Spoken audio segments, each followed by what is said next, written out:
आज हम कक्षा 11 के बहनों तथा भाइयों के लिए विषय हिंदी लेकर के आए हैं, जिसमें हम लोग आदिकाल के बारे में अध्ययन करेंगे।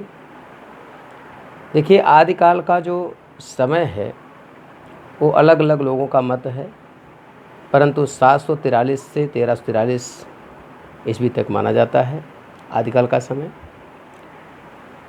आदिकाल को सुविधा के आधार पर समालोचकों ने 5 भागों में बांटा: सिद्ध साहित्य, नाथ साहित्य, जैन साहित्य, रासो साहित्य, लौकिक साहित्य। सिद्ध साहित्य सबसे पहले है।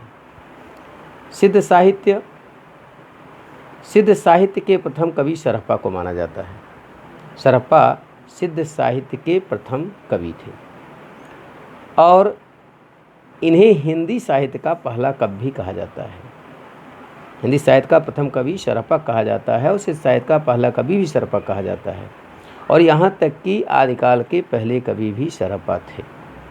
इनकी रचना दोहा कोश है, जो अवहट सांध्य भाषा में लिखी गई है। जो दोहा कोश है ये सांध्य भाषा में लिखी है। ये सिद्धों की भाषा सांध्य थी और सिद्धों की कुल संख्या जो थी 84 थी। कुल सिद्ध 84 थे जिन्होंने सिद्ध साहित्य की रचनाएं की हैं। इसके बाद आता है नाथ साहित्य। नाथ संप्रदाय का प्रवर्तक गोरखनाथ को माना जाता है और गोरखनाथ के गुरु का नाम मच्छेंद्रनाथ था। मच्छेंद्रनाथ गोरखनाथ के गुरु थे और नाथों की संख्या 9 है। जिस प्रकार से सिद्धों की संख्या 84 थी, उसी प्रकार से नाथों की संख्या 9 है।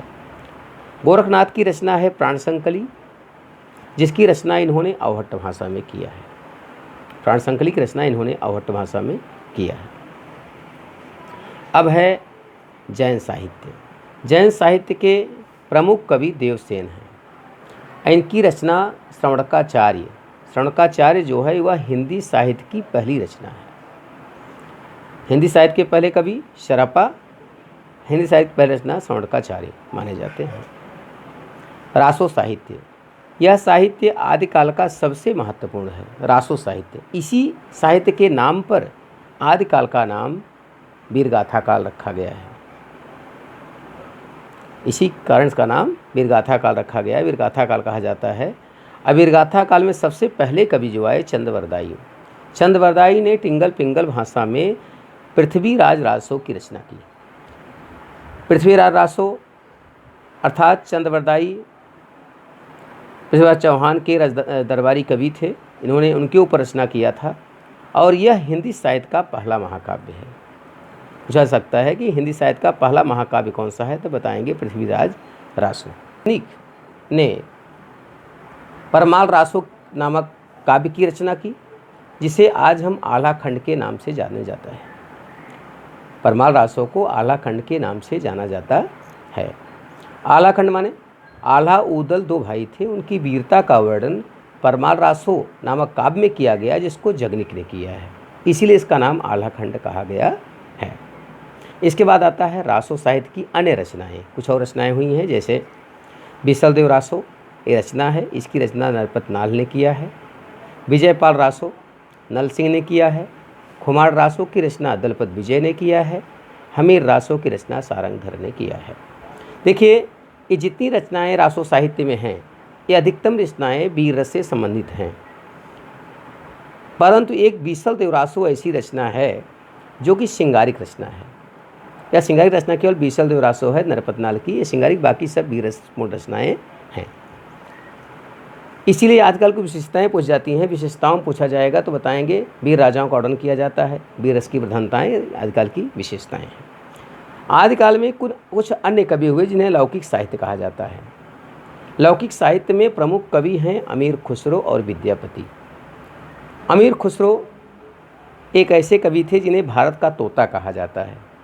इन्हें भारत का तोता कहा जाता है और इन्हें मुकरियों तथा कहावतों का जनक भी कहा जाता है। पूछा जा सकता है कि मुकरियों और कहावतों का जनक किसे कहा जाता है, आप बताएंगे अमीर खुसरो, तथा इन्हें भारत का तोता कहा जाता है। इनकी रचना 2 सखूने हैं। एक खड़ी बोली रचना करते थे। खड़ी बोली में रचना करने वाले पहले कवि कौन थे? अमीर खुसरो थे। ये भी प्रश्न है कि खड़ी बोली में रचना करने वाले पहले कवि कौन हैं? अमीर खुसरो हैं। अब आते हैं विद्यापति। विद्यापति, इन्हें मैथिल कोकिल के नाम से जाना जाता है। मैथिल कोकिल नहीं बल्कि मैथिल कोकिल के और तथा अभिनव जयदेव के नाम से भी जाना जाता है। विद्यापति को मैथिल कोकिल तथा अभिनव जयदेव के नाम से जाना जाता है। इनकी रचना कीर्तलता, कीर्तपताका तथा विद्यापति पदावली है।